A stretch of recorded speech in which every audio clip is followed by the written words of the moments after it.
Bonjour à tous, on se retrouve pour un nouvel épisode de Agents of the Four Seasons, qui est un épisode où il se passe moins de choses que dans les autres épisodes, mais qui est extrêmement émotionnel. Je viens tout juste de terminer le visionnage, j'en ai encore les larmes aux yeux, tellement que c'est...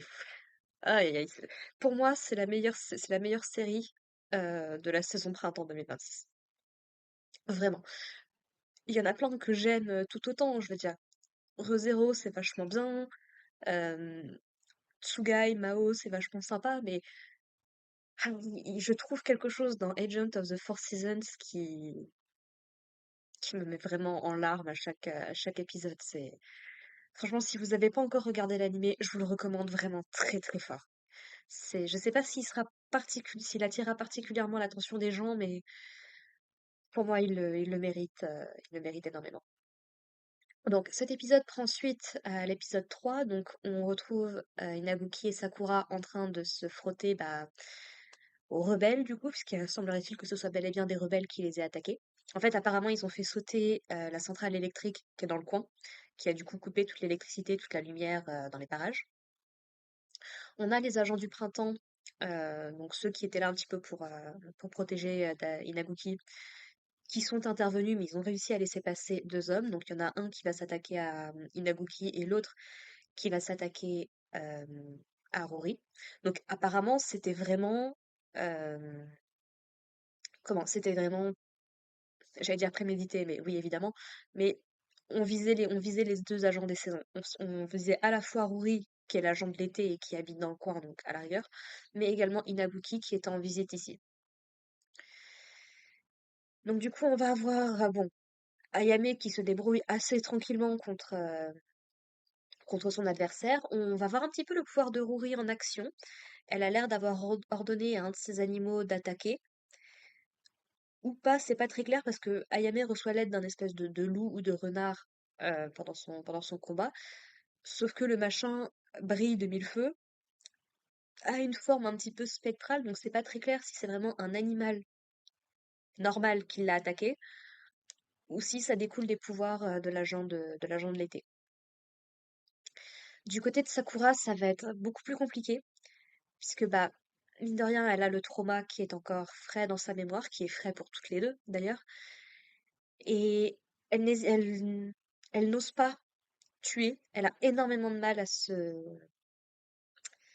En fait, elle est désespérée et elle veut protéger Inabuki, mais il semblerait que son humanité est encore suffisamment forte pour qu'elle ne s'abaisse pas, entre guillemets, si on peut dire ça comme ça, à tuer ses opposants.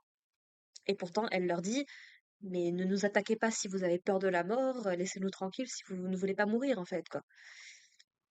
Donc, il semblerait à la fin de ce truc, que non, j'allais dire, il me semble qu'elle le tue, mais non, elle fait que l'assommer.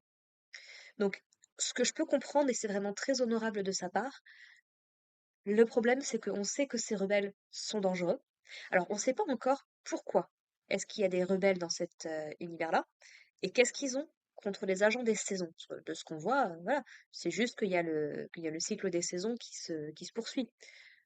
Mais on manque aussi d'informations, peut-être qu'au niveau de l'agence et au niveau des villages, peut-être que c'est pas très très clean.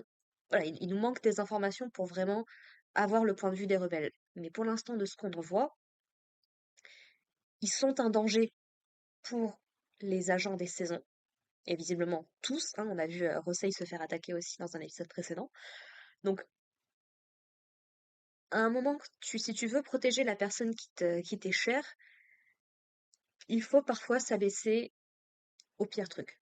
En tout cas, si tu veux pouvoir te regarder dans la glace et que ton envie première, c'est réellement de protéger la personne auquel tu tiens, parfois, malheureusement, la vie fait que, et tes adversaires font que, tu vas devoir faire les pires choix possibles. Je dis pas que je recommande, je dis pas que je suis d'accord avec, mais malheureusement, quand tu fais face à ce genre de personnes en face, qui sont à minima désespérées suffisamment pour vouloir tuer les agents, il faut malheureusement parfois taper du poing sur la table, quoi, on va dire. Surtout qu'ils avaient vraiment des couteaux, donc c'est pas comme s'ils étaient juste là pour les kidnapper ou autre, quoi. D'autant que on ne sait toujours pas ce qu'a vécu Inaguchi pendant ses 5 ans Enfin, c'est 5 ans et peut-être plus. Encore une fois, on ne sait pas quand est-ce qu'elle a été récupérée. Mais voilà, ça, on sait toujours pas ce qu'elle a vécu et ça peut être assez traumatique aussi à revivre, quoi. Donc bon. Donc voilà, Inabuki va bien voir que Sakura tremble après tout ça et donc elle est là pour la remercier. Sakura va directement lui expliquer ce qu'elle en pense, hein. Elle va lui dire, dites-moi que j'ai fait du bon travail, demandez-moi de vous protéger, il y a que comme ça que je peux me sentir vraiment, vraiment utile, quoi. Et donc Inabuki va lui demander du coup de la protéger, voilà, va lui dire d'être là pour elle, quoi. Et donc la situation s'apaise et je peux pas m'empêcher d'être suspicieuse parce que maintenant qu'on sait que le village du printemps n'a pas cherché à récupérer et à sauver Inabuki, qu'ils l'ont basiquement laissé mourir en fait, est-ce qu'on est vraiment sûr que cette attaque n'était pas n'avait pas été ordonnée par quelqu'un au-dessus? On ne sait pas. Et est-ce qu'on est sûr que vraiment ceux qui sont censés protéger l'agent du printemps, est-ce qu'on est sûr qu'ils n'ont pas laissé passer un gars ou deux en se disant peut-être que. Honnêtement, il y a un truc tellement malsain avec cet environnement-là que je veux bien avoir confiance, mais ouais, je sais pas, il y a quelque chose qui me va pas dans cette situation. Bon, bon, on verra ça peut-être dans un autre épisode. On va du coup avoir Ruri qui va discuter beaucoup avec Inabuki, notamment, on va notamment découvrir, et alors là j'avoue que je l'ai pas vu venir, qu'en fait, quand Sakura a discuté avec Ayame dans la cuisine dans l'épisode précédent, bah, c'était pas Ayame, c'était Ruri qui avait pris sa place. Et pourtant, je commence à avoir l'habitude avec les jumeaux dans ce genre d'univers-là. Que ce soit du Higurashi, que ce soit. J'ai que Higurashi là-bas. J'en ai un autre, mais je veux pas spoil, mais. Ouais, je commence à avoir l'habitude un petit peu des jumeaux qui échangent les places. Et ça explique d'autant plus pourquoi est-ce que Ayame avait l'air de tellement comprendre ce que ressentait sa sœur. Bah, parce que c'était sa sœur en fait, elle parlait d'elle-même. Et ouais, il va y avoir toute une discussion par rapport à tout ça. On comprend en fait que a été blessée en fait que bah, Ayame ne la prévienne même pas qu'elle avait quelqu'un en fait. Ça, on n'avait pas l'info. On pensait que c'était juste bon bah voilà, elle fait un caprice parce que sa sœur va se marier et qu'elle va plus pouvoir être là. Mais en fait, sa sœur n'a même pas prévenu qu'elle voyait quelqu'un. Alors que Rory de son côté lui dit absolument tout. Et je peux comprendre des deux côtés, parce que d'un côté, forcément, quand tu as été proche de quelqu'un pendant toute ta vie et que tu lui dévoues, que tu lui dis tout ce qui te passe par la tête, tu attends en retour que la personne fasse de même. Sauf que ça marche pas forcément comme ça.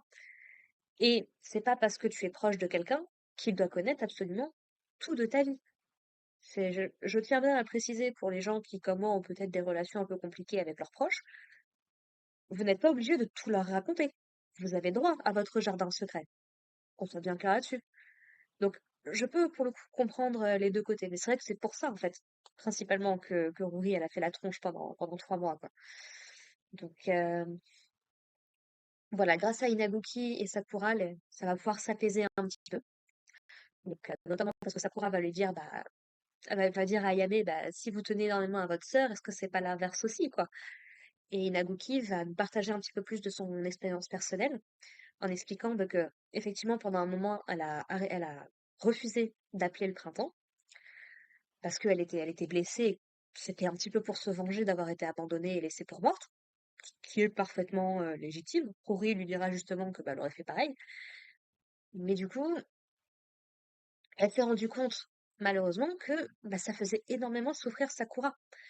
Parce qu'en fait, comme apparemment c'est des gens fantastiques dans le village du printemps, bah, ils se sont dit que vu qu'Inaguki refusait d'invoquer le printemps, bah, c'était la faute de Sakura. Parce qu'elle faisait pas suffisamment bien son job. Donc ils ont décidé de séparer Inabuki et Sakura. De carrément renvoyer du village Sakura, quoi. Franchement, ça a l'air des gens fantastiques dans le printemps. Et du coup, bah, Inabuki ne voulait absolument pas ça. Elle avait besoin de Inabuki. Et je pense qu'il y a une sorte, une forme en tout cas de codépendance entre les deux. Après ce qu'elles ont vécu, c'est pas déconnant non plus, mais voilà, elles ont du mal à fonctionner l'une sans l'autre, quoi. Et elles sont en panique totale quand elles peuvent pas être proches l'une de l'autre, quoi. Et donc du coup, bah voilà, Inabuki a réussi à échapper à ceux qui la surveillaient. Et en fait, elle a commencé à chanter avec sa voix qui était toute tremblante, elle était à moitié en larmes, mais elle a commencé à invoquer le printemps, tout en allant en direction de Sakura, pour montrer que, bah, elle a besoin de Sakura et elle peut aussi invoquer le printemps. Mais plutôt dans ses termes à elle, quoi. Donc, ouais, non, franchement, j'avais vraiment mal au cœur pour les deux, quoi. C'est terrible. Et puis, du coup, donc voilà, ça va. On comprend que Ruri, du coup, comme elle l'avait précisé dans l'épisode précédent, elle invoque uniquement l'été pour sa sœur, en fait. Elle s'en fout du monde, donc, globalement. C'est parce que sa sœur lui a demandé, quand elles étaient petites, d'invoquer l'été, que, elle se dévoue autant à cette tâche. Et qu'au final, ça, ça lui pèse, en fait, d'être l'agent de l'été, parce elle sert d'objet politique pour tout le monde, en fait, quoi. Entre ceux qui l'adorent et ceux qui veulent la tuer, c'est compliqué, c'est lourd à porter. Et donc, du coup, voilà, sur la fin de l'épisode, on a du coup les deux sœurs qui vont se dire honnêtement les choses, qui vont, voilà, envisager un avenir différent sur le fait que bah, ce sera la dernière année où Ayame sera la garde de Rory. Qu'à partir du coup de l'année prochaine, normalement, ce sera du coup le fiancé de Rory qui prendra cette tâche-là. Et voilà, on a du coup Ayame qui revient un petit peu sur ses propres sentiments, de se rendre compte que bah oui, c'est elle qui a décidé de devenir la protectrice de sa sœur quand elles étaient petites. Sauf que du coup, bah, elle a dû sacrifier beaucoup de choses quand elle était plus jeune. Et même si ça reste sa sœur et même si elle aime du plus profond de son cœur, et ben elle en est venue à la détester profondément aussi, quoi. Et que bah quelque part, se marier, c'était aussi une forme de libération de ce rôle-là qui lui pesait énormément. Mais du coup, voilà, elle a compris aussi à quel point ça pesait sur sa sœur. Donc voilà, elle se dit, écoute, faut qu'on apprenne à vivre toutes les deux pour nous-mêmes. Je serai toujours là pour toi, tu restes ma sœur.